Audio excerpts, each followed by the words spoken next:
Tonyo, Isabela, o mga ano po. Anong ginawa niyo sa mga ano po? Sandali lang akong umalis. Bakit ganito? Bakit ganito ginawa niyo? Anong kasalanan ko sa inyo? Guada, hindi namin alam na nandiyan pala sa loob ang mga anak mo. Ang akala namin, isinama mo sila sa sentro. Gusto lang naman namin umalis ka sa baryong ito para sa ikatatahimik na lahat. Hindi namin sinasadya ang nangyari. Hindi nyo sinasadya. Ay natay yung mga anak po. Sinunod nyo sila. Wala akong inagrapyado kahit sino sa inyo, Amanong. Bakit kayo ganito ang ginawa ninyo sa kanila? Kung umalis ka na lang sana, Guada, hindi na sana ito sinapit ng mga anak mo. Hindi namin kayang mabuhay na kasama ang isang mampupulam na gaya mo. Kaya sinigurado lang namin wala ka ng bahay na papalikan pa rito.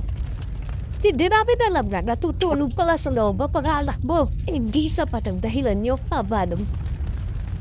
Masdan niyo, kawawa po mga anak. Tingnan niyo kung paano niyo ipinalahapon sa apoy ang walang kabuwang-buwang nilang mga katawan. Mga wala kayong awa. Ang mga haliman. Hindi ako papayag na hindi makuha ng mga anak kong hustisyang nararapat para sa kanilang sinapi. Sisiguraduhin kong magbabayad kayo.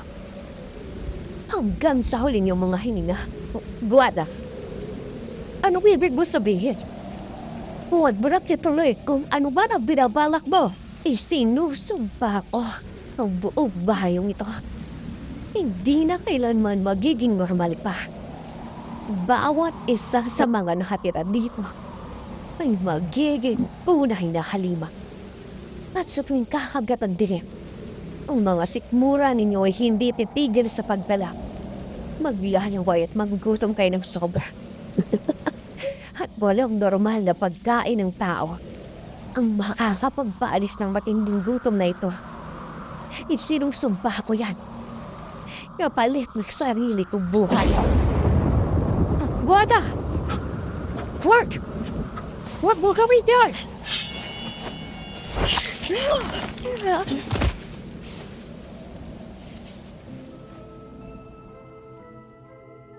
Isang pagbati po ng magandang araw para sa mga kapwa ko listeners at subscribers ng napakagandang channel na ito ng Kwentong Takip Sining, especially sa ating butihing narrator na si Miss Erin.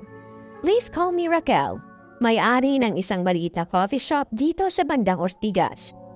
Habang nakikinig po ako ng isa sa mga kwento ninyo nitong mga nakaraang araw, dahil ng nakasanayan kong gawin, bigla na lamang akong may na-recall na kwento sa isip ko. Pero bago simulan ang pagbabahagi nun sa inyo, tara, kape muna tayo. Tapos, sabayan na rin natin ang pag-like, comment at share sa video ito. Bata pa ako nang marinig ko ang tungkol dito mula sa tita ni Mama, na itago na lang po natin sa pangalang Sylvia. Siyang nagpalaki sa mama ko, kaya naman malapit din po kami sa kanya. Isa po siyang veteranong writer na unang nagtrabaho noong araw sa isang sikat na publication bilang isang special contributor. Ito yung mga freelance o part-time writers noong araw na ipinapadala kung saan may interesting story na pwedeng makuha.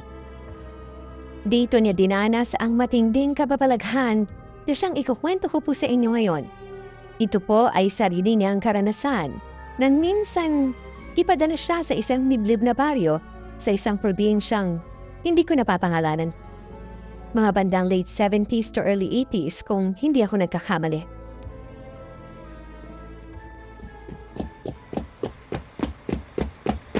Sylvia! Hoy, Rowan! Long time no see. Sorry, ngayon lang ako. Kanina ka pa ba naghihintay? Hindi naman, sakto lang. Teka, tulungan na kita dyan sa dala mo. Sige, salamat. Mag-isa ka lang? Oo, bakit? May nakikita ka bang kasama ko na hindi ko nakikita? Sira? Wala no. Kaya nga nagtataka ko. Sigurado ka bang kaya mo mag-isa? Alam mo kasi, medyo delikado tong assignment mo eh. Masyadong liblib yung baryong pupuntahan mo.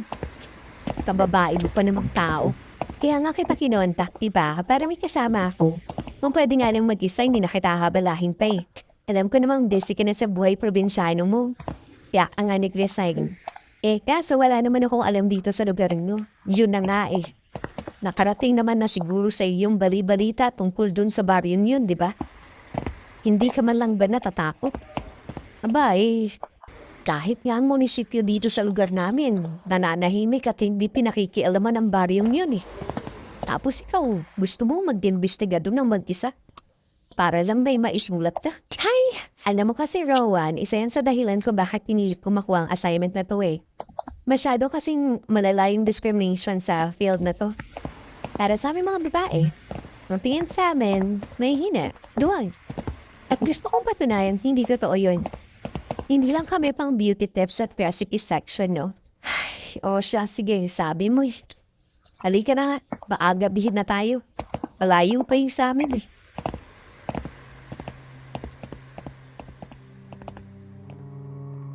Sumunod na lang si Sylvia kay Rowan nang mauna na itong maglakad kahit na medyo naiinis siya sa tono ng pananalita nito.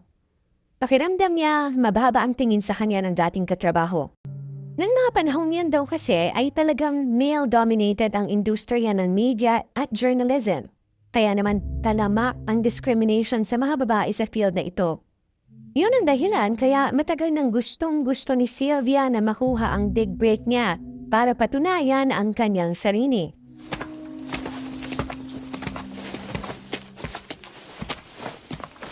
Dito na ba yung sa inyo, Rowan? Saan ang bahay mo? Oo, doon lang sa pangatlong bahay. Pero teka, bibili lang ako saglit sa tinda. Ay, ang bihira naman to si Aling Maria oh. Nagsara na agad. Ang aga-aga pa eh. Pero Juan, bakit parang biglang nagpulasan yung mga tao sa labas nung makita nila tayo? Tingnan mo, bigla sila nagsipasok at nagsarado ang mga bintana at pinto. Hindi yata sila sanay na may dayo rito sa inyo. Hindi naman tayong iniiwasan nila. Ayun oh. Tingnan mo yung babaeng dumadaan. Papasok doon sa gubat.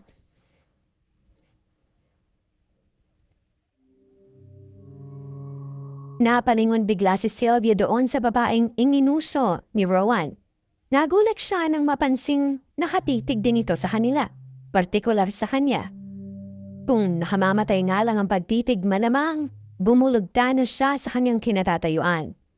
Medyo kinilabutan siya dahil doon. Idagdag pa na nakakilabot din ang kakaibang itsura ng nasabing babae na hindi niya naiwasang pansinin.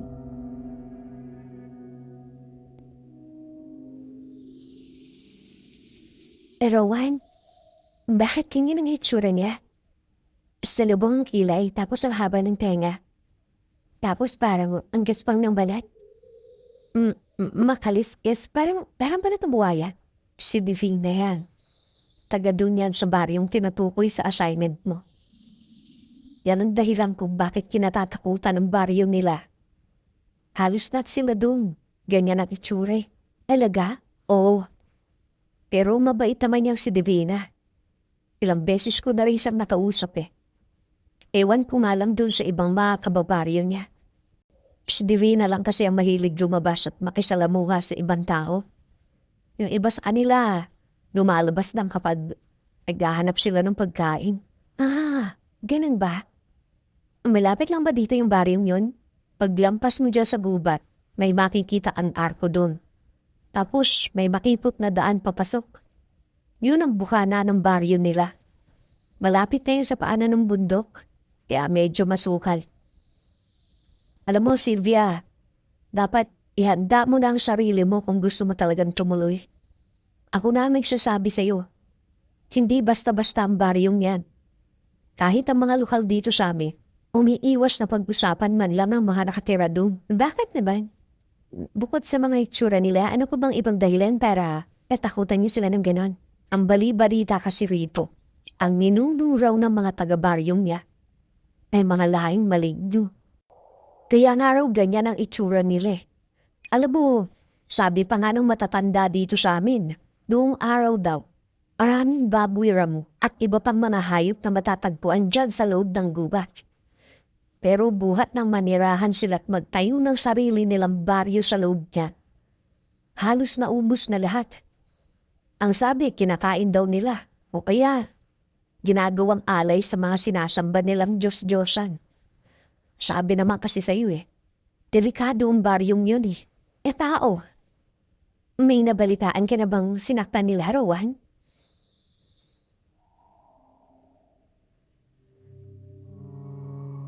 Natahimik bigla si Rowan dahil sa tanong na yon ni Sylvia. Sablit itong nag-isip, at noong akma na raw sana itong sasagot, bigla naman itong pinutol ng isang malakas at nakakapangilabot na tila alulong ng aso sa hindi kalayuan, na sinundan pa ng isang malakas na pagbagsak sa sanga ng malaking punong malapit sa kinatatayuan nila.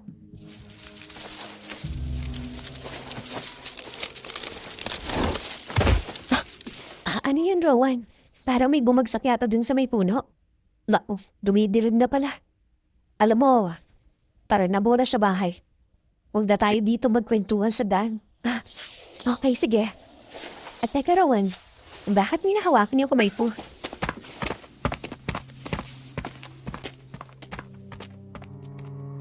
Napatingin si Sylvia sa kamay nilang dalawa ni Rowan. Bigla kasi siya nitong hinawakan at hinila.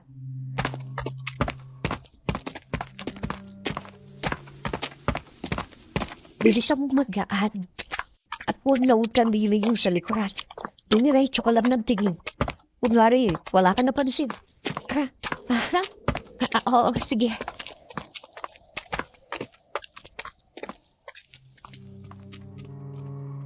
Sinunod na lang ni Sylvia si Rowan kahit na nabigla siya sa ginawa nito.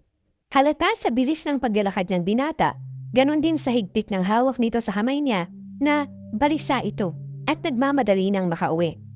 Pansin din niya na nang mga sandaling yun, panay ang pagwagayway ng mga sanga ng punong nadadaanan nila na para bang may kung anong lumulundag sa mga sanga nito. Takang-taka na si Sylvia sa nangyayari.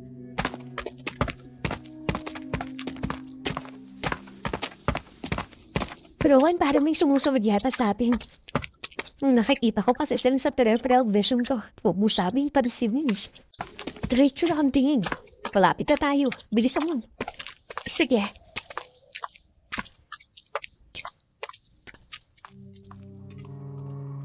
Hanggang sa huminto na nga sila sa tapat ng isang bahay na napapaligiran ng mga matutulis na kawayan na ginawang bakod.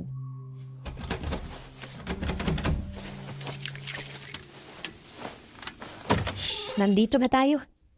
Uwas pa na. Dali. Bakit pa, Rowan? Parang hindi kaya ito mapakalisan. Basta pumasok ka muna. Okay. Eto na nga, papasok na. Kinakabahan ako sa kilos mo eh.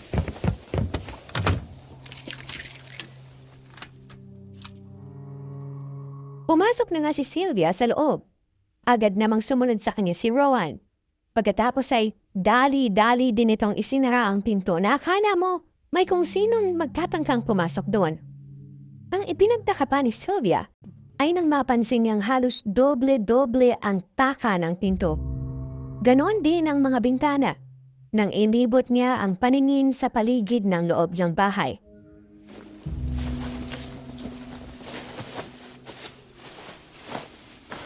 Dito ka na. Kukuha lang ako ng asin para maisaboy ko sa paligid. Asin? Bakit naman? Basta, dito ka muna. Sige. Paano ba ang lalaking yun?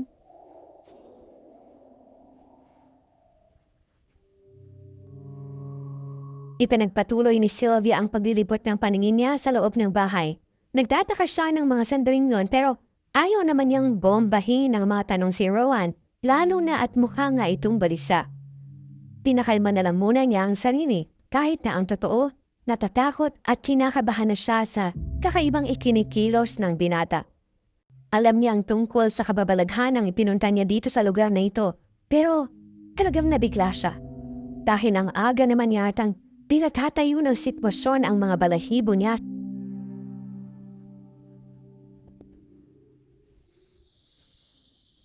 Diyos ko po, ano ba itong pinasok? Kalma lang, Sylvia. Kalma lang. Inhale. Exhale.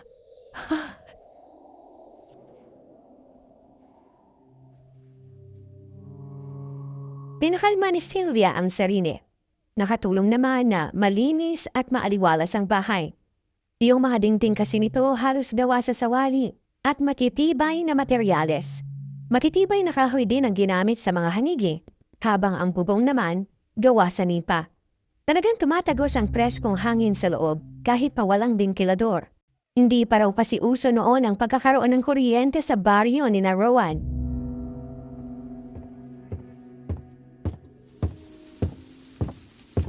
Nagsasaid na nga pala po, Sylvia. Ayos lang ba sa iyong mag-ulam ng tuyo? Yun lang ang meron ako ngayon eh. Hindi ako nakabili ng hapunan. Kakalimutan ko kasi. Uy, oo naman. Saka may baon naman ako mga instant noodles at biscuit dyan sa bagahe ko. Kung okay lang sa'yo, pakinuto mo na rin. Pagkatapos ang ginagawa mo. Sige. Pero lumayo ka dyan sa may bintana, Sylvia. Ha? Bakit? Isasara ko na yan. Baka kasi pumasok ang lamok. Lamok? Ang liwaliwanag pa sa labas ah. Basta isasara ko na yan. Mahirap na.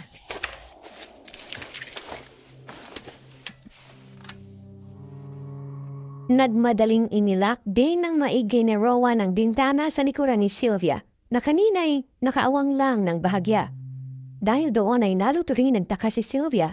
Hindi niya napigilang tingnan si Rowan habang nakakunot ang kanyang noo.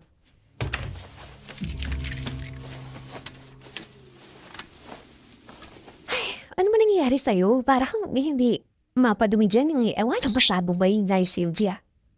May nakikinig sa atin. Nasa itas ng bubong. Huwag ka magpahalata. Ha? Makiramdam ka lang. Kalmahin mo ang sarili mo. Hanggat maaari, lumayo ka sa bintana. Sandali. E gagawin lang ako.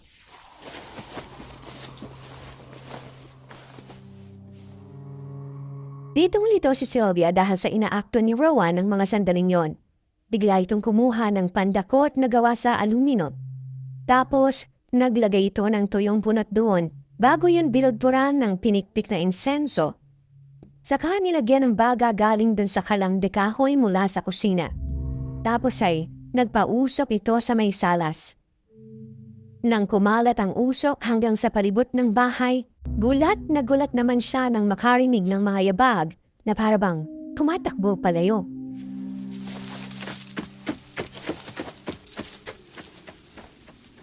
Mukhang wala na sila. Ang mabuti pa, paggaluto ko, kumain na tayo, tapos magpahinga ka na. Sino ba tinutukoy mo? O anumang mga tanong ang nasa isip mo ngayon, bukas ko na sasagutin. Diyan ka na nga pala sa kwartong niya matutulog habang nandito ka. Katabi lang niya na kwarto ko. Kapag may bisita ako, diyan talaga ang pinapagamit ko. Sige, salamat ulit. Pasok na muna ako dun. Ipapasok ko na rin itong mga gamit ko. Magpahinga ka na rin muna. Alam kong pagod ka sa biyahe. Tatawagin na lang kita kapag nakaluto na ako. Huwag ka mag-alala. Walang bintana yung kwarto. Ligtas ka sa loob niyan.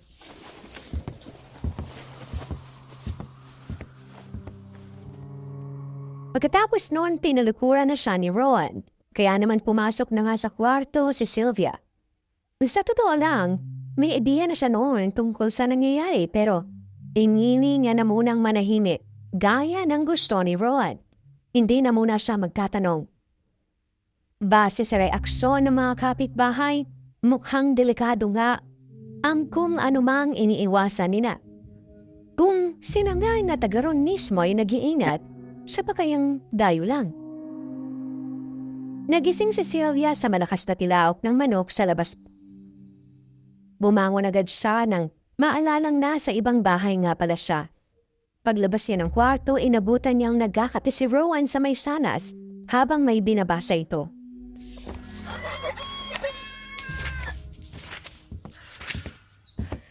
Gising ka na pala. Nagluto ako ng sinahag at titlog. Nandun sa kusina, buha ka na lang. Notes ko ba yung binabasa mo? Oo.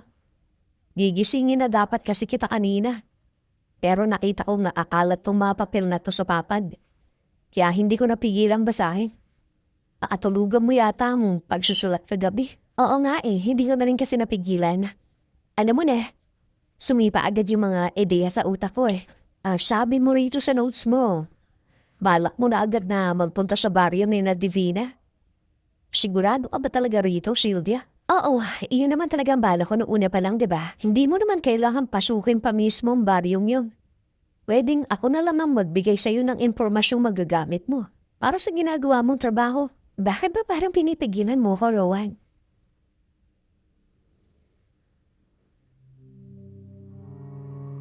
Naupo si Sylvia sa harapan ni Rowan. Medyo nag-aanangan siya.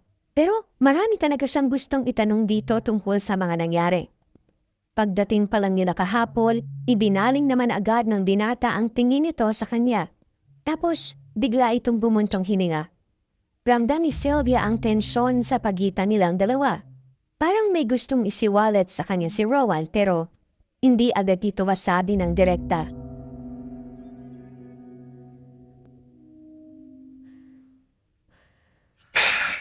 Delikado ang baryong yun. Kaya kung gusto mo talagang ituloy ito, dapat buo ang loob mo. Sa tono ng pananalita mo, parang gusto mo kong takutin Hindi sa ganoon. Gusto ko lang na maging handa ka. Para naman, hindi ka basta-basta mapapahamak dito sa gusto mong gawin. Ano ba kasi talagang meron sa mga tao sa baryong yun? At parang takot na takot kayo sa kanila. Pagdating pa lang natin kahapon, natarantahan na kaagad. Gaya nga na sinabi ko sa'yo. Bukod kay Divina, ang mga tao sa baryong yun, lumalabas lang naman sa lungga nila kapag naghahanap sila ng pagkain. Pagkain? Anong ibig mong sabihin, Rowan? Hindi lang naman dahil sa itsura nila kaya sila kinatatakutan dito, Sylvia. Alam mo bang marami ng kaso ng mga nawawalang tao sa lugar na to? Marami na silang nabibiktima. Pero wala man lang naglalakas ng loob na mag-imbestiga. Lalo na't wala namang ebidensya ang mga ipinaparatang sa kanila. Alam mo, Rowan, naguguluhan ako sa iyo Sa tinutumbok ng mga salita mo, parang sinasabi mo na isang baryo ng mga kanibal ang nakatira doon. Maligno. Kanibal. Walang nakakaalam ko ano ba talaga sila, Sylvia. Basta ang alam ko, hindi sila mga normal na tao. Kung ganun pala kalalang nangyayari dito, bakit parang wala man ako mikilos? Impormasyon tungkol sa barang yun, sobrang konti lang. Parang may nagtatakit sa kanila Hindi ko alam. Koneksyon? Era? Sylvia, nasa iisang trabaho lang tayo. Alam nating pareho kung gaano kabilis tapalan ng pera ang mga nasa posisyon.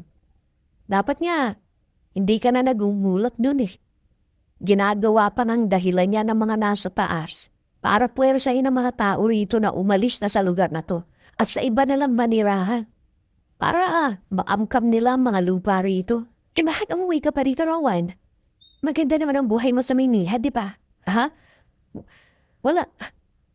Gusto ko lang ng mabuhay dito sa probinsya. Saka, hindi naman nila kami ginagalaw. Naaalala mo si Divina? Yung babae kahapon? Ang sabi niya, basta't wag lang daw namin silang pakialaman at manahimik lang kami tungkol sa kanila. Hindi nila gagalawin ang kahit na sino sa baryong to. Nakipagkasundo kayo sa kanila. Wala namang ibang pagpipilian ng mga taga rito kundi ang makipagkasundo sa kanila. Karamihan dito sa amin. Wala namang ibang mapupuntahan Nandito rin ang mga kabuhayan nila.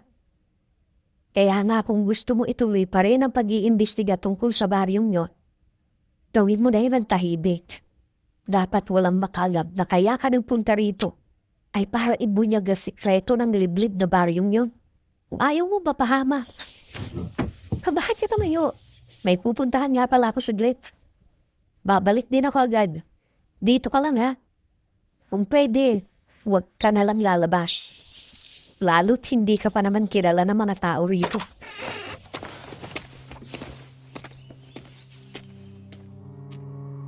Tumango na lamang si Sylvia tapos ay lumabas na si Rowan. Sa totoo lang, marami pa siyang gustong itanong noon pero pinigilan niya ang sarili dahil halata niya agad na umiiwas na ang binata na madagdagan pa ang mga tanong niya. Halata niya sa kilos nito na meron pa itong hindi sinasabi.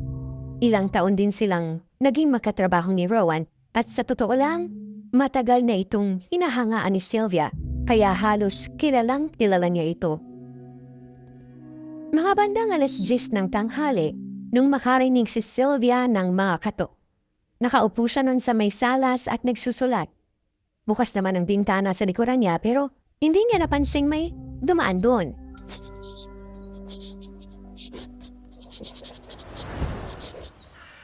Sino yan?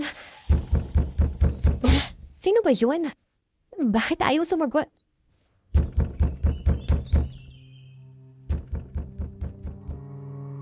Nagpatunay pa rin ang pagkatok, pero hindi tumayo si Sylvia. Inabahan siya bigla. Agresibo kasi ang mga katok ng kung sino man ang nasa labas. Parang gusto nang sirain yung pintuan. Halos gusto na hang sunigaw ni Sylvia noon, pero parang ayaw lumabas ng boses mula sa lalamunan niya. Pakiramdam niya bigla yung natuyot. Malalayo pa naman ang agwat ng mga bahay sa lugar na yun, kaya hindi rin siya sigurado kung may makakarinig ba sa kanya.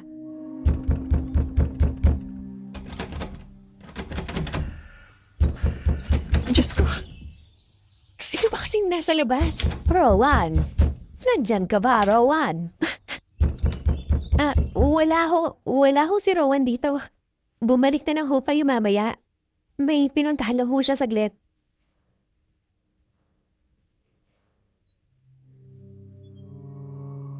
Doon lang biglang huminto ang mga pagkatok. Kaya lang, biglang naalala ni Sylvia yung bukas na bintana. Napalingon siya doon. Akma na sana niya yung isasara, pero bigla na lang may dumukwang na matanda mula doon na halos magpatalo naman sa puso ni Sylvia.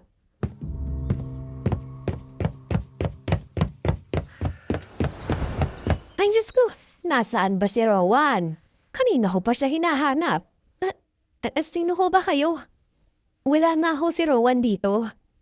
Umbalis ho siya. Haray, bitawan niyo ho ako. Manang bitawan ang hawak niyo. Ako nga pala si Lucille. May gusto lang akong itanong kay Rowan. Kailan ba siya babalik? Naku, hindi ko ho alam. Ang sabi naman niya, babalik daw siya kaagad.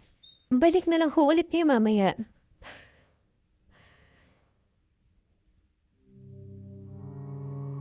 Inigyan na ni Sylvia ang manghinig habang nagsasalita. Kahit na takot siya sa itsura ng matandang nakadungaw ngayon sa bintana.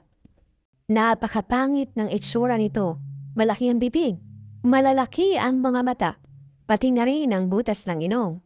Halos kamukha ito ng babaeng nakita niya kahapon, kaya naman alam niyang taga roon ito sa baryo na liblib.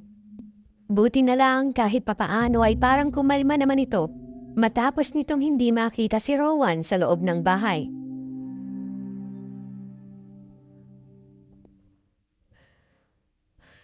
Kaano-ano mo si Rowan, iha? Ho? Nobya ka ba niya? Ay, hindi ho, manang. Ang bisita nilang ho ako. Ang totoo niyan, dati kami magkatrabaho. Gusto ko lang ho kasi magbakasyon kaya naisipan kong bakit tuloy dito kay Rowan. Hey, ganun ba? Mabuti.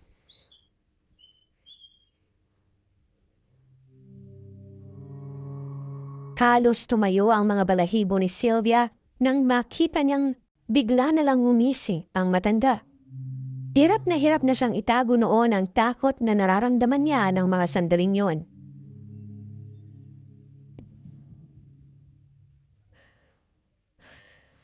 Ano ho bang sasabihin niyo kay Rowan? Ipaparating ko nilang sa kanya. Wala. Sabihin mo na lang sa kanya na nagpunta si Manang Lusing. Alam na niya yon. Sige ho, sasabihin ko po sa kanya. Sige. Aalis na ako, iha.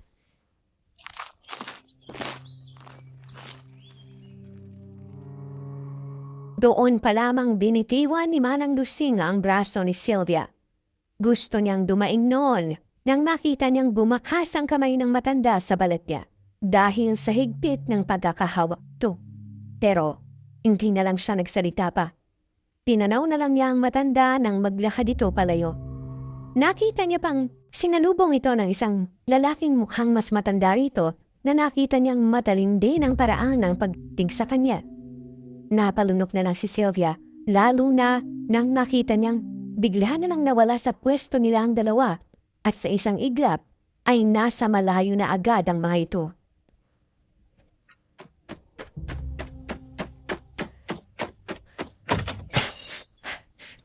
Sylvia! Rowan! Si Manang Lusing ba yung napita kong galing dito? Oo, hinahanap ka niya, Rowan. Diyos ko. Ang akala ko atakin ako sa puso dahil sobrang takot ko. Pasensya ka na, Sylvia. Hindi kasi nila gusto na basta-basta na lang may dumadayo rito. Kaya ka nila pinuntahan. Umalis ako dahil bala ko sanang kausapin si Divina tungkol sa'yo. Pero hindi ko siya napinte. Huwag ka mag-alala. Oras na makita ko siya bukas, sasabihin ko sa kanyang bisita kita. Para hindi ka na ulit puntahan ni na Manang Lusing dito. May kasama pang isa pang matandang lalaki si Manang Lusing. Ang sama ng tingin nila sa akin, Rowan. Hindi kaya balikan nila ako tanggal mangyayari yun, Sylvia. Ang kasama ni Manang Lusing kanina, si Kabanong yun. Siya ang pinakamatanda sa kanilang baryo. Mukhang nagbigay lang sila ng babala. Kung gusto ka nilang saktan, dapat ginawa na nila yon kanina. Sigurado ka ba? Hindi ba delikado? Bakit ka ba nila hinahanap? Akala ko sa Divina lang ang nakakausap ko sa kanila. Kilala nila lahat ng tao rito.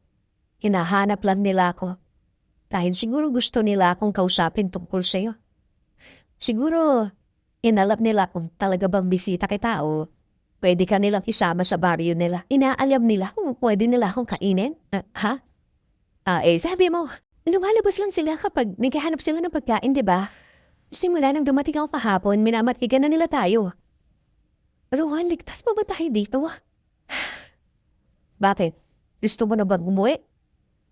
Kung hindi na kaya ng loob mong ituloy ang assignment mo rito, hindi na kita pipigilan. Mas mabuti nga siguro kung uuwi ka na. Ikaw, paano ka? Kaya mo ba talaga umalis na lang dito, Rowan? Hindi pa ako pwedeng umalis dito, Sylvia. Bakit ba? Ikaw na rin ang nagsabing delikado ang lugar na to. Hindi ka naman katulad ng mga tao rito na walang ibang pupuntahan, di ba? May buhay ka naman sa Maynila. May hamak na mas maganda rito. Hindi ko pa nagagawa ang dapat kong gawin dito, Sylvia. Anong gagawin? Ano ba talagang dahilan mo kaya ka bumalik dito? Alam mo, para kang sira eh. Hindi ko maintindihan kung ano tumatakbo dyan sa utak mo. Ang mabuti pa, magpahinga ka na muna sa kwarto. Ako na munang bahala dito. Kapag bumalik sila, ako na ang kakausap. Pero Rowan, hindi na, Sylvia. Mas maganda na yung kaunti lang ang nalalaman mo. Yun lang naman ang ipinunta mo rito, di ba? Magandang istorya. Isang araw ka pa lang dito. Pero napakarami mo nang nalamang impormasyon sa akin. Hindi mo na kailangan pang magpunta mismo sa loob ng baryong yun para alamin ang sikreto nila. Dahil ako na ang tutulong sa iyong magbunyag nun.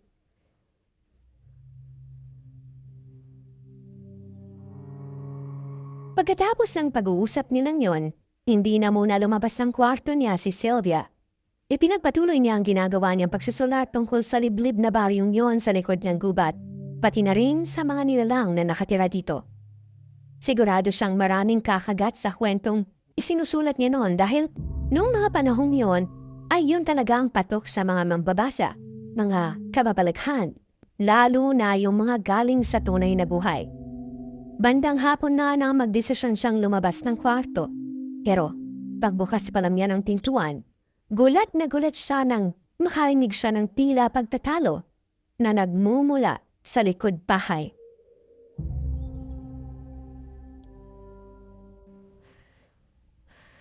Totoo bang sinabi ni Manang Lusing, Rowan? Iiwan mo na ako? Ipagpapalit mo na ako sa babaeng yon? Hindi. Saan mo ba napulot yan, Divina? Nakita ko magkasama kayo kahapon. Pinatuloy mo siya sa loob ng bahay mo. Samantalang kahit kailan, hindi mo naman ako inimbita rito. Iloloko mo lang ako, Rowan. Hindi totoong nagustuhan mo ko. Hindi totoong mahal mo ako. Ang gusto mo, yung mga kagaya ng babaeng kasama mo. Yung maganda. Yung normal. Hindi isang halimaw na kagaya ko. Hindi totoo yan, Divina. Nangako ko sa'yo, di ba? Hahanap ako ng lunas para sa sumpa sa inyo ni Guada. Ibabalik ko kayo sa normal. Lalong-lalo ka na. Pero imbigan ko lang si Sylvia. Walang namamagitan sa aming dalawa, kaya magtiwala ka. Pinatuloy ko lang naman siya dito dahil naaalala ko sa kanya yung kapatid kong sumakabilang buhay na. Naikwento ko na rin siya sa'yo dati, di ba? Hanggang doon na lang yun. Wala akong gusto kay Sylvia. Ikaw lang ang mahal ko. Kaya huwag mo na siyang pag-aksayahan ng panahon, ha? Sabihin mo na rin sa mga kabaryong. Hindi naman magtatagal dito si Sylvia.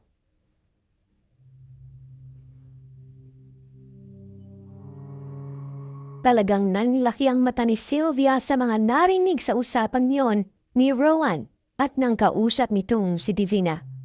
Suminip siya sa maliit na butas sa pintuan ng kusina at pakiramdam niya babaliktad ang sikmura niya nang makitang nagyayakapan ang mga ito.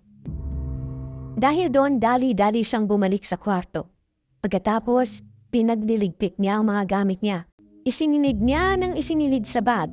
Sobrang lakas ng kabog ng dibdib niya ng mga sandaling yon.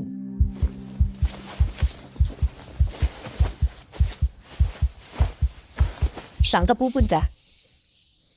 Rowan, paalis ka? Kasi...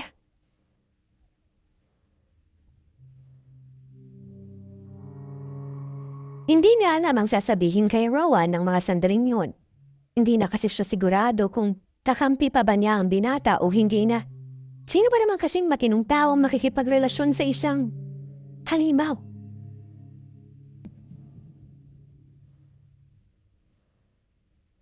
Rowan, sa tingin ko, hindi ko nga kayang tapusin yung trabaho ko rito. Uuwi na lang ako. Bakit bigla yatag nagbago ang...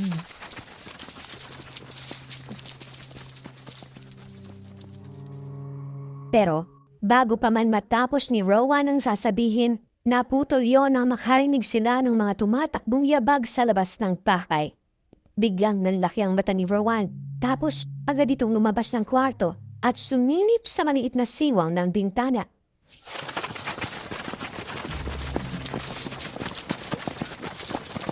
Unyeta! Nagsama-sama na naman ang mga walang hiya. Saan kaya punta ng mga yon? Rowan, ano ba nangyayari? Sylvia, huwag ka lalabas. Diyak ka lang sa kwarto. Uy, shit. Nawala sa isip ko. Kaya pala ganun sila ka-agresibo ngayon. Rowan, ano ba kasi yun? Birugabod ngayon, Sylvia. At kapag sumasapit ang ganitong panahon, dumudoble ang nararamdaman nilang gutom. Kaya magtago ka sa kwarto at huwag ka lalabas. Kailangang isarado ko ng maigi ang bahay para siguradong hindi nila tayo mapapasok. Ha? Namamasok sila ng bahay? Oo. Kapag bilog ang buwan, nawawalan sila ng kontrol sa gutom nila. Kaya kahit kami, magagawa nila kaming atakihin kung hindi namin isasara ng maigi ang mga bahay namin. Lumalabas kasi sila ng sama-sama mula sa lugar nila. Naghahanap sila ng bibiktimahin. Hindi lang dito, kundi pati sa mga karatig baryo. Nagsimulang ipagsasara ni Rowan ang doble-dobleng paka ng mga pintuan at bintana ng bahay niya. Pagkatapos noon, nagsaboy din siya ng asin, nagsabit ng bawang at nagsindi ng kamanyang upang pausukan ang buong bahay. Dinig na dinig nila ang malakas na atungal at alulong ng mga nagtatakbuhang nilalang sa labas. Dakang-daka naman si Sylvia sa nangyayari, pero unti-unti na siyang nagkaka-ideya. Akala ko ba ang mga laking maligno paniban ng mga taga ron sa baringing Rowan? Yung mga pangontang ginagamit mo, hindi ba pangontra yun sa mga aswang? Hindi ko alam kung aswang pa rin ba may tatawag sa mga dating taong isinumpa para maging hayok sa sariwang laman at dugo. Hindi sila ipinanganak na ganyan, Sylvia. Noon, mga kagaya lang din natin sila. Mga normal na tao lang din sila.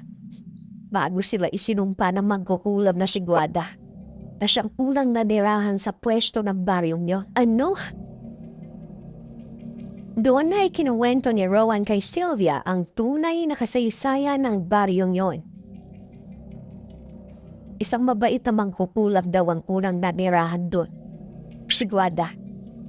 Pero nang dumating sina Kabanong at Manang Lucy at iba pang mga taong gustong manirahan doon, inabuso nila ang kabaitan niya. Sina Kabanong, kinamkam nila ang mga lupain ni Guada. At dahil sa tapot na gantihan sila nito dahil isa na itong mangkuhulap, minabuti nilang patalsikinalap ito sa mismong lugar na pagmamayari nito. Pati na rin ang dalawa nitong anak. Sinunog nila ang bahay ni Guada. Pero hindi nila inasahang kasama palang natupok ang dalawang bata na siyang naging mitsa upang isugpa ni Guada ang buong baryo kapalit ng sarili nitong buhay. Ngayon, ito na ang kanilang kinahinatnan. Lahat sila ay naging halimaw. Kaya pala ganun na ng kakibay ang sumpa ni Guada sa kanila. Sariling buhay niyang ginawa niyang alay para lang maisakatuparan yun. Tama ka, Sylvia. Wala nang lunas ang pagiging aswang Mira. Pero hindi ka naman nila gagalawin, di ba, Rowan? May relasyon kayo ni Divina. Nagmamahalan kayo. Hindi ka naman siguro nila sasaktang libanig mo kami kanina? Oo, Rowan, nakita ko rin magkayakap kayo, pero hindi ko naman sinasadya yun. Ano man ang narinig at nakita mo kanina, Sylvia? Hindi totoo yun. Ha? Hindi totoong gusto ko si Divina. Hindi ko siya mahal. Hindi ko magagawang mahulog sa kanya. Dahil sila na mga kabaryo niya. Sila ang pumatay sa nanay at kapatid ko. Ano? Kaunti na lang, Sylvia. Kaunting panahon na lang sana ang hinihintay ko noon. Malapit ko nang kunin si nanay at ang kapatid ko sa lintik na baryong to. Para sa Maynila na lang kami magsama-sama. Pero isang araw, nabalitaan ko na lang na nawawala sila. Diyos ko, paano nangyari yun? Natagpuan ng mga kapitbahay ang dati naming tinitirahan. Butas ang bubong namin. Nagkalat ang dugo sa paligid ng bahay. At may mga patak ng dugo papunta sa gubat, Sylvia. Walang ibang pumapasok sa gubat na yon kundi ang mga kabaryo ng Divina. Kung ganon, ginagamit mo si Divina para makaganti ka sa kanila? Oo, ginagamit ko lang si Divina para makakuha ako ng impormasyon tungkol sa baryo nila. Kailangan kong malaman kung paano sila mamamatay. Kaya pinagtiisan ko siya. Pero ano, Rowan? Biglang napabuntong hininga si Rowan. Halata ang lungkot sa mukha niya kaya lalong nagtaka ang dalaga. Pero hindi lang si Divina ang ginagamit ko, Sylvia. Pati ikaw, ginagamit lang kita. Anong sinasabi mo, Sylvia? Nang mabalitaan kong pupunta ka rito para imbestigahan ang tungkol sa baryong yon, doon ako nakaisip ng magandang plano. Ikaw ang gagamitin namin para mabunyag ang sikreto ng baryong yon. Kung sakaling mamatay kaming lahat sa gagawin naming pakikipaglaban sa kanila. Pakikipaglaban? Rowan, delikado yung gagawin niyo, Sylvia. Balak namin suburin ang baryo ni Divina para matapos na to. Balak naming burahin na silang lahat sa mundong to para matigil lang ginagawa nila. Pero alam naming hindi magiging madali yon. Kaya kailangan ka namin para kahit hindi kami magtagumpay na supirin sila, kakalat naman sa iba tungkol sa pagiging mga halimaw nila at hindi na sila makakapambiktima pa sa iba. Diyos ko po, para ka rin naghukay ng sarili mo libingan sa gagawin mo, Rowan. Hindi ka ba nag-iisip? Wala na akong pakialam, Sylvia. Yun na lang talaga ang parusong dapat para sa kanila. Ang mamatay. Hindi naging sapat ang ibinigay na parusa ni Guada noon sa kanila. Dahil lalo lang silang nagkaroon ng dahilan para mas maging masama. Nandamay lang sila ng ibang tao. Ang dapat sa kanilang lahat, mabulok sa impyerno. Bakas na bakas sa mukha ni Rowan ang hinanakit nito habang nagkukwento tungkol sa naging pagkawala ng ina at kapatid dito. 1 taon na rin ang nakakalipas.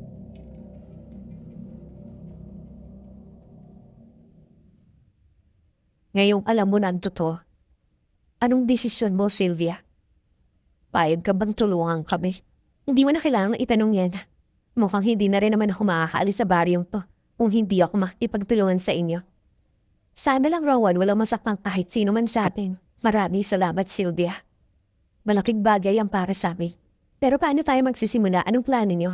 Bukas ng gabi. Plano na namin silang suburin sa baryo. Pagkatapos kasi ng kabilugan ng buwan, nagiging mahina ang mga taga roon sa baryo. Dahil nagbabawi sila ng lakas. Yun ang pinakamagandang oras para puksain silang lahat. Pero bago yun, Kailangan mo munang mauhalat ng ebidensya pwede mong gamitin. Paano? Kahit anong matibay na pruweba. Mas mabuting matita ng marami kung ano talagang meron sa baryong yon. Magagamit mo to.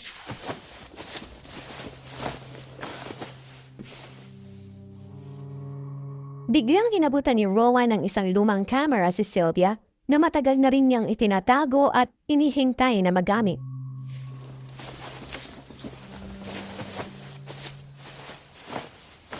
May mga naipon na rin akong ebidensya dyan.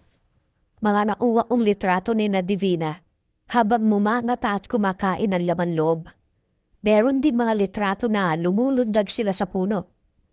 Ikaw na bahala, Sylvia. Alam mo na siguro kung anong gagawin dyan.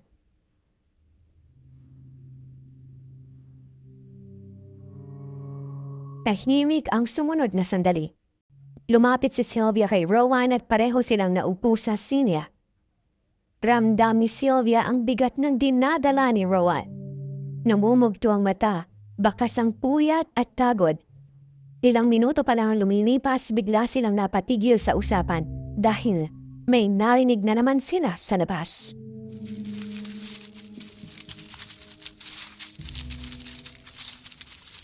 Rowan? Nasaan ka, Rowan? Nandito ulit ako. Ang mahal mong si Divina. Halika, lumabas ka. Gusto kitang makita. Ang boses ng Divina yan, diba? Oo. Teka, sisilipit ko.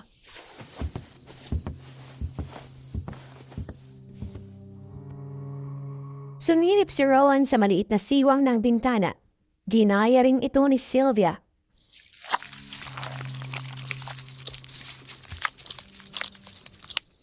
Rowan, ano yung inangata ni Divina? Yaman loob yun. Hindi ko lang alam kung sa hayop ba o sa tao. Diyos ko po, kakabaingay Sylvia. Baka marinig ka niya. Rowan, bakit hindi mo ako sinasagot? Nasaan ka na? Halika, sumama ka sa akin sa baryo namin. Patunayan natin kinamanang Lusing at Kabanong na hindi mo ko niloloko. Muling suminip si Rowan. Nagulat siya sa nakita. Si Divina, nakatayo sa tapat ng bintana. Walang saplot ang katawan. Kaya kitang-kita ang nakapandidiring nitong anyong aswang. Sa isang kamay niya, hawak pa rin niya ang laman loob ng inangata niya. May nakalawit pang bituka at may tumutulong dugo mula roon. Rowan, nandyan ka ba? Bakit hindi mo ko sinasagot? Naaamoy kita. Naaamoy ko ang babaeng kasama mo, Rowan. Alam kong nandyan kayo sa loob. Alam kong pinapanood niyo akong dalawa. Diyos ko po. Rowan, Sir Divina, yung pinapanuputi sa leeg ng bituka, tingnan mo. Wag mo siya panoorin, Sylvia. Sinasadya niya yan. Halika na. Lumayuhan na dyan sa bintana. Bilis. Paano gagawin natin, Rowan? Paano kung bigla tayong pasukan ni Divina dito? Doon tayo sa kwarto ko. Mas nigtas nun. Hindi nila mapapasok yun.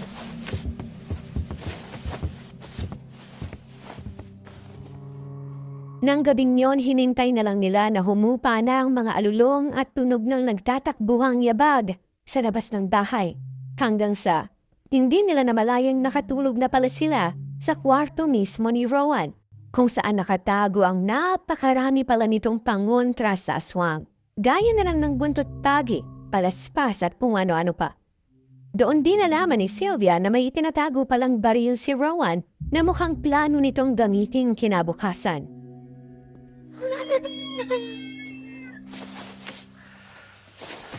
Sylvia. Gising na, Sylvia. Rowan, umaga na pala. Oo. Kailangan tumayo ka na dyan. Ihahatid na kita sa sasakyan ng tren pabalik sa Maynila. Hindi ka na pwede pang kabutan ng gabi rito. Mukhang hindi ko na kayang bilugin ang ulo ni Divina dahil hindi ko na siya pinagbigyan kagabi. Alam na niya ang totoo. Anong totoo? Na hindi siya ang babaeng gusto ko. Anong saka na natin pag-usapan to, Sylvia? Baka lalo lang tayong mahirapan kapag ngayon natin pinag-usapan to eh. Basta alam mo na yun.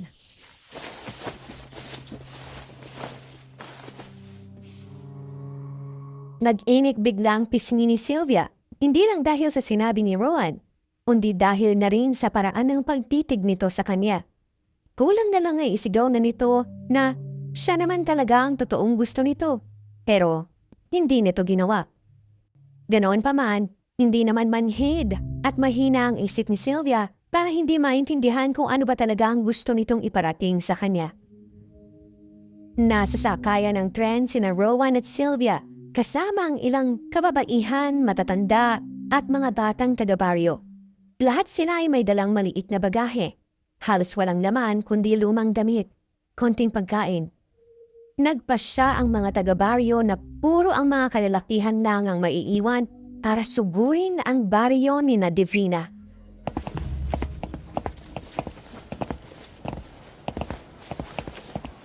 Eto na ang ticket mo, Sylvia. Binili ko na kanina. May kanya-kanya na ring ticket ang mga kasama mo. Mag-iingat kayo. Sa oras na makarating na kayo sa Maynila, tawagan mo tong kontak ko sa orphanage. Sila muna ang bahalang tumulong sa mga kababaryo ko. Hindi sila pababayaan doon. Hindi ba dapat ikaw yung kasama nila? Mas kailangan ako ng mga naiwan sa baryo. Na hindi pa ako natatapos noon. Hindi ko pa naigagandiyam namin at kapatid ko. Rowan, natatakot ako. Ako rin, Sylvia. Pero kung hindi natin tatapusin ito ngayon, baka hindi na kami ulit magkaroon ng isa pang pagkakataon. Pero paano kung hindi ka na makakabalik? Paano ka ba? Huwag mo ang isipin yan. Basta tandaan mo, babalik ako. Kapag tapos na lahat, susunod ako sa Maynila.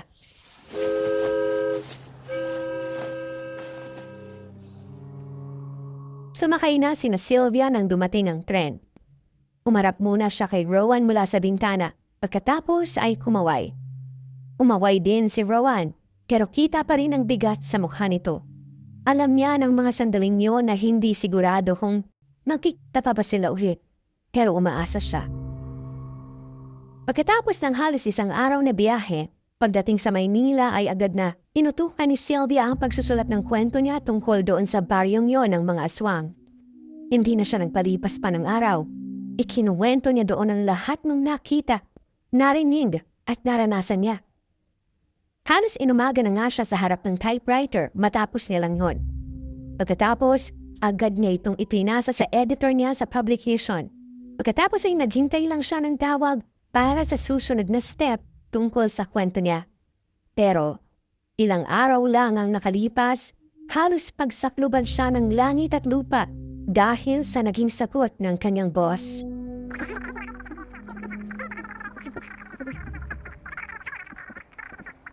Ano? Rejected? Bakit? Ano to? Hindi pasado, yun lang? Wala man lang explanation? Pero Sir Eric, di ba kayo mismo nabigay sa akin ang assignment na to? Pero hindi pwedeng ilabas. Ano? Hello? Hello, sir? Wisit.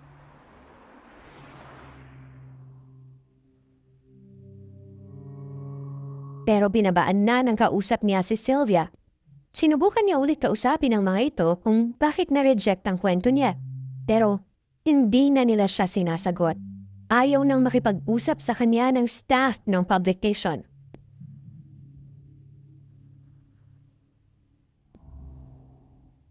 May mga nangyayari talagang hindi tama dito eh. Nasaan na ba kasi si Rowan? Magdadalawang linggo na simula nung makauwi ako pero hanggang ngayon wala pa rin siya paramdam.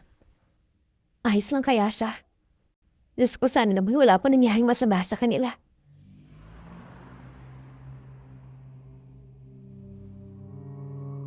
Sa kakaisip, hindi na namalayan ni Sylvia na nakatulog na pala siya.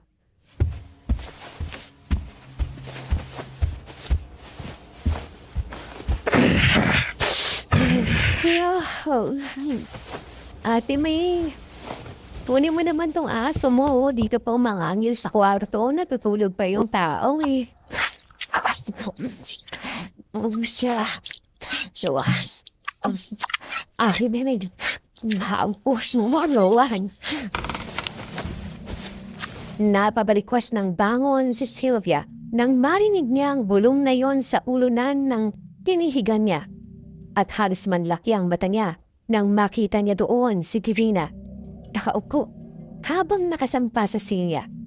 Duguan ang kamay nitong nakalapit sa sariling dibdib. May hawak na isang bagay na tumitibok-tibok pa. Ang mukha nito lalong lumala. Kulubot, tuyot, at halos nahuhulog na ang balat. Diyos ko! Diyos ko po, anong ginagawa mo rito? Halimaw ka. Bakit nandito ka? Akala ko ba? Inihintay mo bumalik si Rowan. Inatid ko na siya dito sa'yo. Kasama ko siya. Dito sa loob ng tiyan ko. Anong ibig mong sabihin? Anong ginawa niyo sa kanya? Nasaan si Rowan? Hindi mo na siya makikita. Pero huwag kang mag-alala. Itinira ko ng manitong puso niya. Dahil sa universe tong ibigay ito, diba? Diyos ko hindi. Rowan. Bakit, Sylvia? Gusto mo ba siyang makasama ulit? Kung gano'n, halif ka. Pagtatagpuin ko ulit kayo. Dito sa loob ng katawan ko. Halika. Hindi. Huwag kang nalapit, Divina. Huwag kang nalapit. Eto na ako, Sylvia. Wala ka nang kawala pa. Hindi. Wag!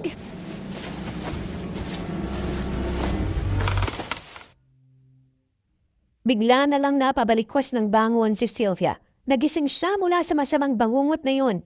Basang-basa siya ng pawis. Habang nanginginig niyang inilibot ang tingin sa paligid.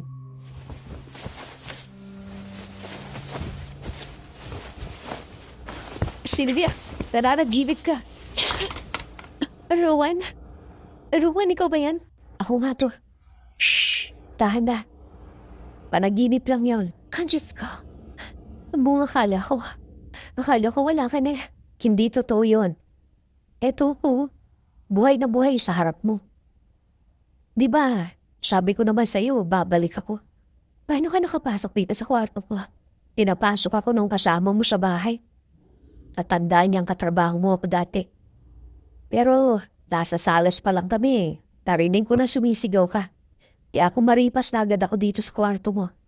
Buti na lang, hindi nakasarado yung pinto. Iniwan ko talaga mo kasi yan. Simula nung nakabalik ako rito, hindi na kasi ako mapakali. Pakaramdam ko palaging may nagmamatsyag sa akin. Doon natatakot ako. Paano kung balikan nila tayo? Hindi nila magagawa yun.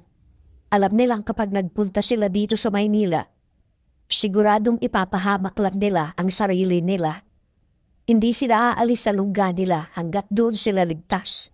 Ano ba nangyari sa naging pagsugod niyo sa kanya, Rowan? Akala ko mahalami sila nagawang patay lahat, Sylvia. Kahit nanghihina sila, nagawa pa rin nila makalaban sa amin. Dahil doon, may mga nasugatan at nasaktan kaming mga kasama. Kaya sa huli, nagdesisyon kaming umatras. Para kaming masugdalong nakikipagyera sa mga rebelde sa ilang araw naming pananatili doon sa baryo. Yun nga lang, hindi baril ang panlaban ng mga kaaway namin kundi mahabang panil at kuko. Pasensya ka na, Rowan, mukhang hindi na kita matutulungang ibunyag ang tungkol sa kanila. Nireject ng publication ng kwento ko. Ang sabi nila, hindi raw namin pwedeng ilabas ang impormasyong nakuha ko tungkol sa baring yon. Tapos ayaw nila akong kausapin. Sa totoo lang, Sylvia, inasahan ko na yan. Hindi ba't sinabi ko nga sa'yo? Malamang may koneksyon ang mga taga doon sa baryong yon. Kaya hindi pa rin nabubunyag ang kababalaghan nila hanggang ngayon. Alam mo, isang bagay pa kaming ipinagtataka. Nung ilang araw naming binabantayan ang baryo nila ilang araw naming napansing may mga taong naglalabas-masok sa baryong yon. Mga normal na itsura. Di gaya ng natural na itsura ni na Divina. Sino naman kaya ang mga yun? Saka paano sila nakakapasok ba? Nang hindi siya kanakain ng mga aswang. Sylvia, ang hinala kasi namin. Sila-sila lang din yun, ha? Paano nangyari yun? Nakilala ng isa sa mga kabaryo ko ang mukha ng taong lumabas galing sa baryo ni na Divina. Kamukha yun ng isa sa mga naging biktima ng mga aswang. May palagay kaming natutunan ng mga aswang na yun na opyahin ang itsura ng mga binibiktima nila. Ano? Oo, Sylvia. Hindi namin alam kung paano nila ginawa yun. Pero dahil doon, mas naging delikado na sila ngayon. Anong gagawin natin, Rowan? Kawawa naman yung mga kabaryo mong nanunuluyan ngayon sa orphanage. Wala na ba silang babalikan? Hindi, Sylvia. Hindi pa tapos to. May plano ko. Anong plano? Ako nang bahala doon. Basta ituloy mo ang ginagawa mong pagsusulat tungkol sa baryong niyo.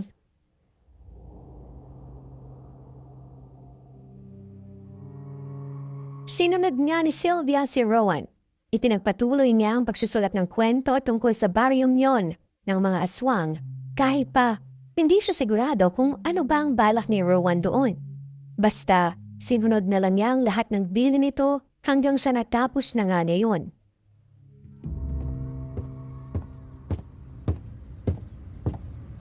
Ayos na, Sylvia. Naipasa ko na ang kwentong ginawa mo. Ipinasa mo bilang entry sa isang horror booklet? Oh, pamilyar ka naman dun sa mga mumurahing comics at horror booklet na ibinebenta sa mga bangketa at bookstore, di ba? Masabi ko, gawa-gawa mo lang tong istorya. Fiction. Pero may isinama akong ilang detalye tungkol doon sa liblib na baryong niyo. Pati yung ibang litrato na nakuha natin, isinali ko. Ang sabi ng kilala ko, ipapasok nila sa UDAS special issue. Ibig sabihin mababasa pa rin ng mga tao to. Kahit ang akala nila hindi to totoo. Ganun na nga. Minsan, Sylvia, mas mabilis kumalat ang katotohanan kapag nakatago sa likod ng katang isip. Biga na kaya itong plano mo? Oo, magtiwala ka lang.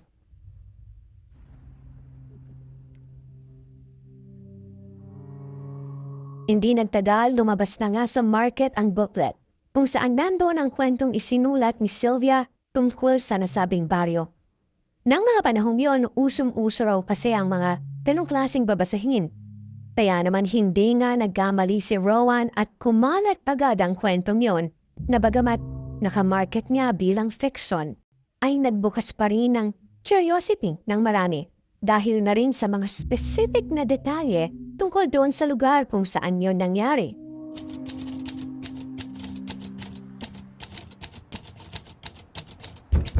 Sylvia, si Rowan to.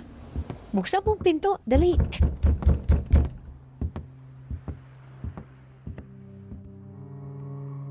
Binuksan ni Sylvia ang pintuan ng inuupahan niyang apartment nang marinig niyang tinawag ni Rowan ang pangalan niya.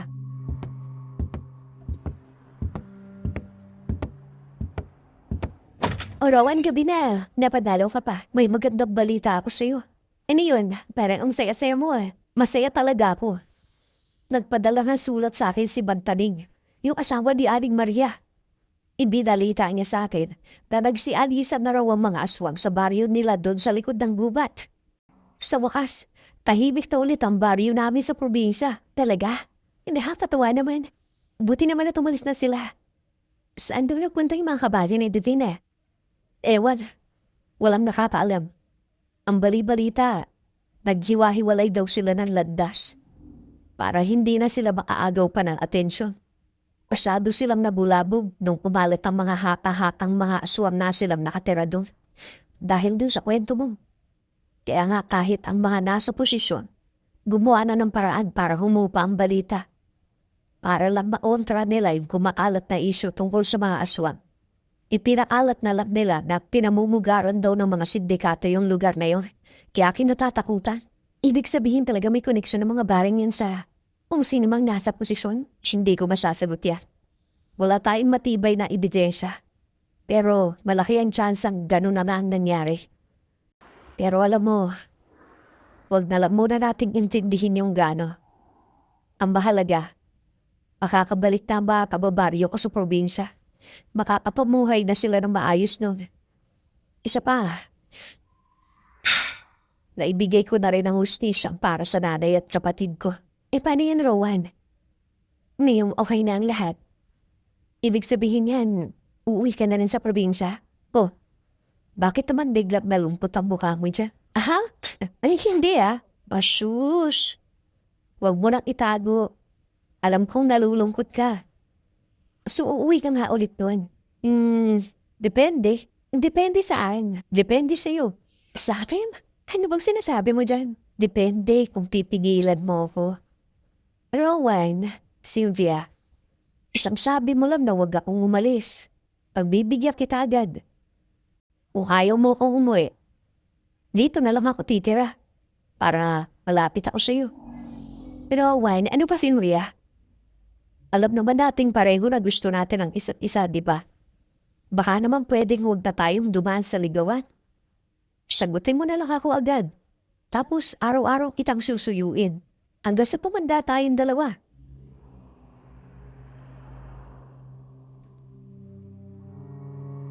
Hindi napigilan ni Sylvia ang pag-iinit ng pisngi niya dahil sa sinabi ni Rowan. Alam niyang pulang-pula na siya ng mga sandaling yon kaya hindi agad siya nakapag-react. Akma sana siyang tatayo para umiwas sa nakatutunaw na tingin ng binata noon pero bigla na lang nitong hinuli ang kamay niya.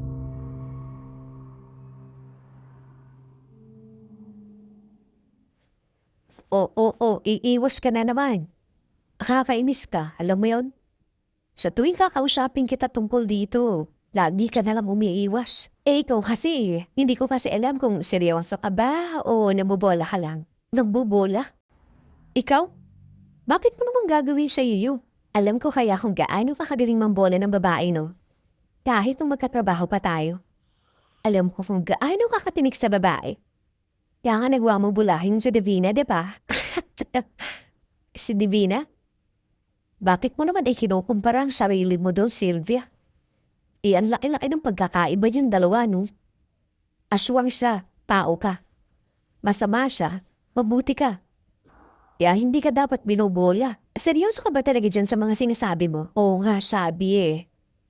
Gusto nga kita. Hindi, mali. Mahal kita, Sylvia. Di lang ako makaporma sa'yo nun kasi akala ko hindi mo ako type eh. Ang sungit mo kasi sa akin dati. Yung pala, crush mo rin ako. Ang kapal mo, sus, patanggi pa eh, obvious naman. Kung sabi ka nga ng totoo, hindi mo ba talaga ako gusto?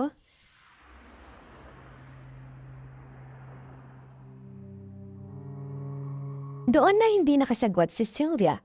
Napatulala na lamang siya sa mukha ni Rowan habang pinakikiramdaman ang sarili. Tinatanong niya ang isip niya kung gaano ba kalalim ang nararamdaman niya para sa binata.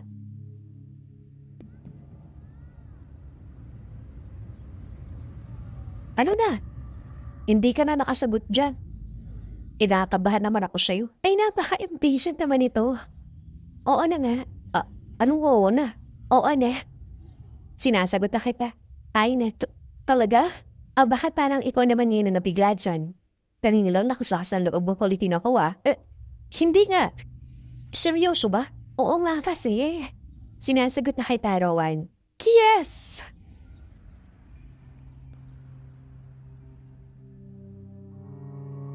Natawa na lang sila pareho sa naging reaksyong yon ni Rowan. Napatanong pa kasi ito sa tuwa na akala mo nanalo sa loto. Pero habang nagkakatuwaan silang dalawa sa loob ng apartment, bigla na lang napalingon noon si Sylvia sa labas ng bintana kung saan nakita niya ang kanyang landlady na may kausap na isang India.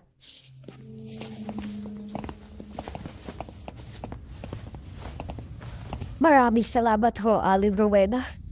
Nagustuhan ho namin ang paupahan niyo.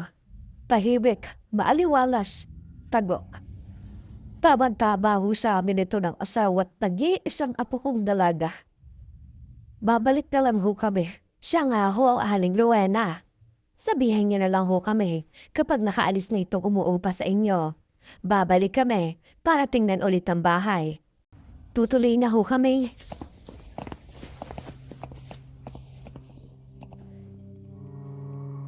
Parang biglang kinabahan si Sylvia nang marinig ang pamilyar na mga boses na yon. Di niya maalis ang tingin niya sa tatlong papalayong imahen ng mga di naman niya namumukhang tao. Parang bigla siyang nabalisa, kaya naman napansin yon ni Rowan.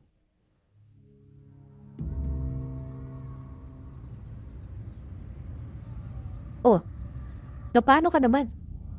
Para kang nakakita ng multo. Smile ka naman dyan. Unang araw natin bilang magnobyo, oh. Dapat masaya ka. Kasi Rowan, yung mga taong kausap kanina ng landlady ko, parang nabosesan ko sila. Ha? Anong ibig mo sabihin? Parang kabos nila yung mga aswang sa baring yon. Sina Divina at Manang Lusing, ano ka ba naman, Sylvia? Hindi na dira tayo masusugdad dito. Baka naman napapraning ka lang. Hindi Rowan di ba? Sabi mo, kaya na nila magpalit ng anyo. Ginagamit na lang itsura ng mga nabibiktima nila, di ba? Pero Rowan, paano kung tama na yan, Sylvia? Huwag ka na mag-isip ng kung ano-ano.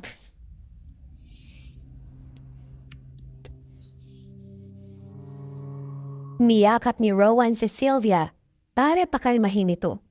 Pero talagang malakas ang dagundong ng dibdib niya ng mga sandaling yun.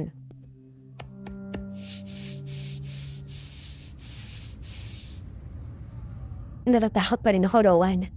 Paano kung balikan tayo ng mga yon?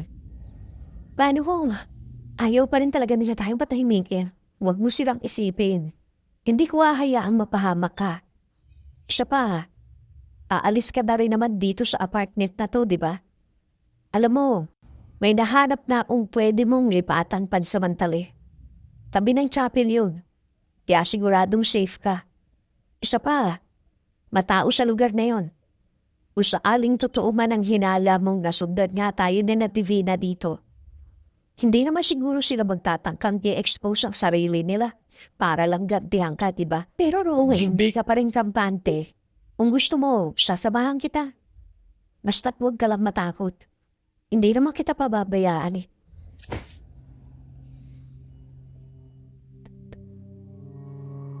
Pagkatapos daw noon, talagang nagdesisyon na lang sina Sylvia at Rowan na magsama sa isang apartment na katabi ng chapel.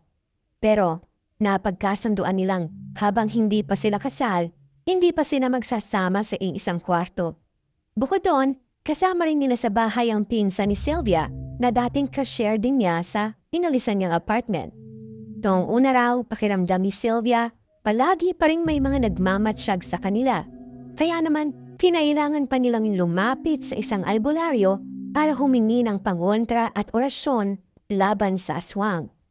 Panaunan, unti-unti rin namang nawala ang mga pagpaparamdam, lalo na nang sa wakas ay ikasal na nga ang dalawa sa simbahan.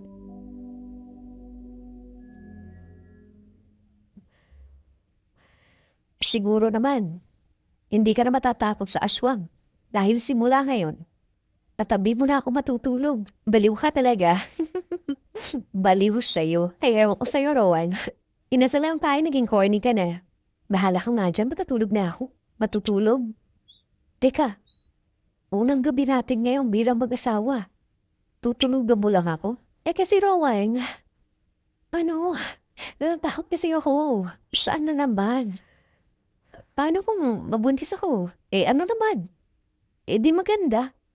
Ibig sabihin, binibiyayaan tayo ng Panginoon. Kaya hindi ka dapat mag-alala dyan. Walang aswang ang pwedeng makasira ng pamilyang bubuuhin natin, Sylvia. Kaya sana, pag-aralan mong alisin ang takot sa isip mo. Hindi kita pababayaan. Kayo ang magiging anak natin kung sakali. Mahal kita, Sylvia. Mahal din kita, Rowan.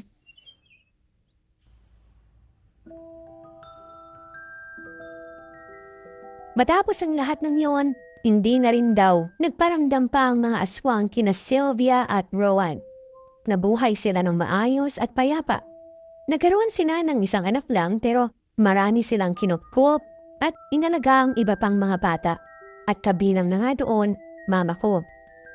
Kaya lang, bata lang ako nung nakasama namin si Lola Sylvia dahil sa probinsya ng papa ko kami pinalaki noon ang parents ko. Itong kwentong ito na lang ang pinaka-natatandaan kong memory mula kay Lola Sylvia na hanggang ngayon ay talagang nagpapakilabot pa rin sa akin.